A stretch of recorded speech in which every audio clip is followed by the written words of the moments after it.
ఋతు దగ్గరికి వచ్చాడు. ఎవరైనా అంటే దాని గురించి ఒక పెద్ద వర్ణన చేశారు పోతన గారు. కాలక్రోధుడు, దండహస్తుడు, నృపాకారుండు, కఠినాత్ముండు.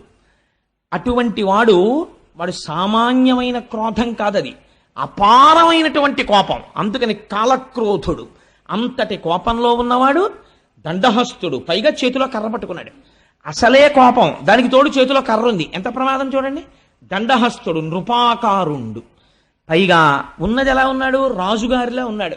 రాజు ఎటువంటి ఆభరణములు పెట్టుకుంటాడో, ఎటువంటి కిరీటం పెట్టుకుంటాడో అవి పెట్టుకున్నాడు. ఇప్పుడు పరిపాలకుడిలా ఉన్నాడు, కానీ వాడు ఎప్పటికీ పరిపాలకుడు కాలేడు. ఎందుకని? లోపల పరిపాలనాంశ లేదు, పరిపాలించడానికి తగిన సంస్కార బలము లేదు, కానీ పరిపాలకుడైనాడు. కాబట్టి ఏమయ్యాడు? నృపాకారుండు, నృపుండు కాడు. ఇది కలియుగ లక్షణం.